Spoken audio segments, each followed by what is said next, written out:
Hi, everyone, and welcome to This Explainer.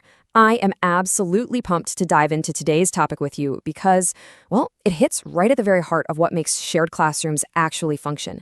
Today, we're zeroing in on how co-teachers can build true, non-performative parity. We're talking about the kind of deep collaboration that is so authentic, your students genuinely believe it and respect it. To get there, we are going to look closely at the intersection of the words we use and the systems we build. All right, let's jump right in. So here is a question that might feel a little too familiar to some of you watching. Why do co-taught classrooms, which almost always start with so much hope and promise in September, start to completely fall apart by October? It's a pretty relatable situation, right? Well, what's really fascinating is that this breakdown usually has way less to do with the actual lesson plans and far more to do with one incredibly small word used on the very first day of school. Section 1. The public stage. Why language matters first. Picture this. The moment two adults step into a classroom, students are actively building a mental map of authority to figure out exactly who is really in charge. And, that mental map begins with a tiny linguistic shift.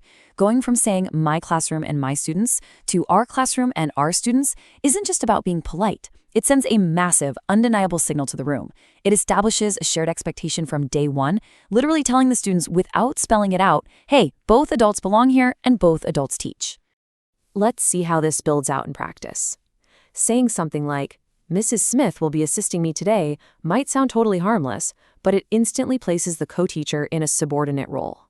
It silently tells the students exactly who they should bypass when they want the quote-unquote real answers. Now compare that to saying, Mrs. Smith and I will both be teaching. Boom, you've just set a public expectation that both professionals hold authority and are equal resources for the class. Moving on to Section 2.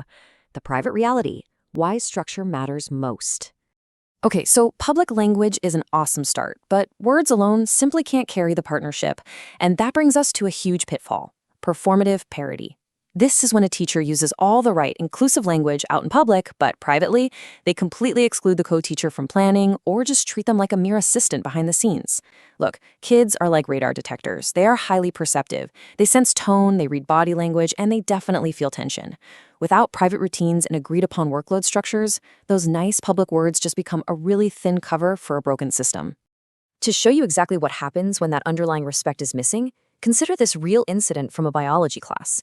Two co-teachers were upfront teaching about the heart, specifically the superior vena cava and the inferior vena cava. Right in front of the entire class, the main content teacher joked that his co-teacher was the inferior one while he was the superior one. The class cracked up laughing, and the co-teacher was totally humiliated. It's a tough story, but it proves that without actual underlying respect and structural parity, tone and intent can weaponize language. A script isn't magic if the intent behind it is toxic. Section 3. Merging language and systems. Practical tools for true collaboration. Let's get really practical here. Consider this simple structure, which is absolutely vital when one teacher is the content expert and the other is a specialist. Here is how it flows. Step 1, the bell rings. Step 2, the specialist co-teacher instantly jumps in and leads a 5-minute review or warm-up. Step 3, the content expert observes. This is brilliant. Why?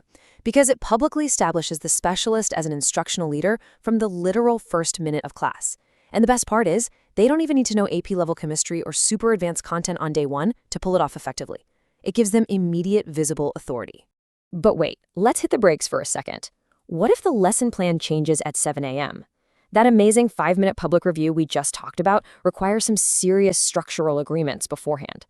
Think about it. If the content teacher changes the plan at the absolute last minute and doesn't communicate that, the co-teacher walks in, tries to lead their review, and looks completely unprepared.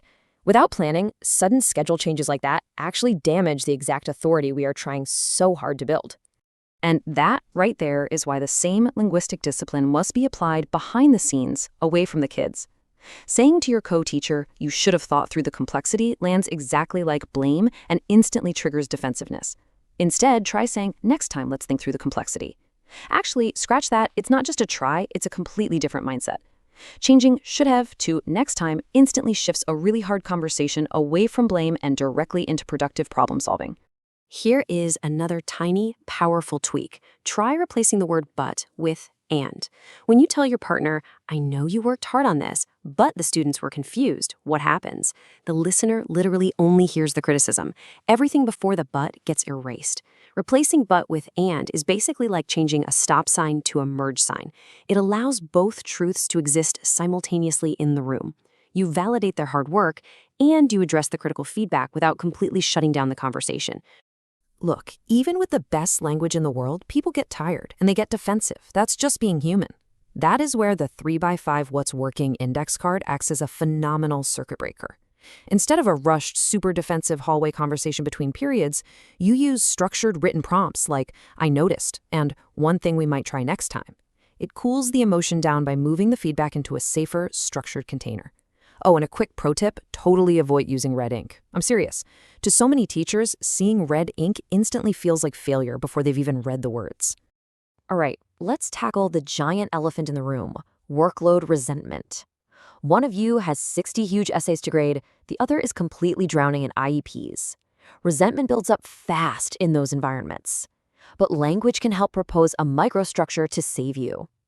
Instead of shutting down and saying, I can't plan, I have IEPs, you validate the pressing deadline while protecting a tiny, manageable block of shared time. Try this. IEPs are pressing right now, and planning is important. Can we protect just 10 minutes today? It's a small microstructure, sure, but it is one that saves the entire partnership. There is a wonderful saying, exaggeration is truth that has lost its temper. Just think about that for a second. When our structures fail and we are completely overwhelmed, we lose our temper.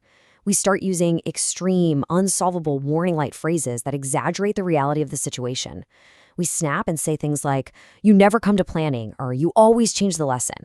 So how do we fix that exaggeration when we catch ourselves doing it? A warning light phrase, like, you always change the lesson, is born of real, valid frustration for sure, but it's just too broad to solve. Instead, we have to translate that into something actionable, like, this is the second time we missed planning. Is there a problem we need to solve? Translating emotional exaggeration into highly specific language totally lowers the heat. It turns a character attack into an actual concrete puzzle that the co-teaching team can solve together. Finally, Section 4, Words and Systems United, Escaping the Performative Trap. To truly escape the performative trap we've been talking about, we have to recognize a really simple, unshakable truth. Language without structure, that just becomes a performance. It's a nice illusion that completely collapses the second you put it under stress. Conversely, structure without visible language, that stays completely invisible to your students. True co-teaching absolutely needs both. We need shared language to protect our students from confusion, and we need shared responsibility and systems to protect the adults from resentment. So I want to leave you with this final, provocative thought to chew on. As you step onto the stage of your shared classroom tomorrow morning, take a hard, honest look at your dynamic. Ask yourself, are your public words actually building an equal partnership? And are your behind-the-scenes systems truly supporting that partnership? Because I promise you, the students are always watching. You have the power to ensure your words and your systems are helping them see both adults as the incredible, capable teachers they are. Thank you so much for hanging out with me in this explainer, and I really hope you leave inspired to take these precise tools right into your own classroom.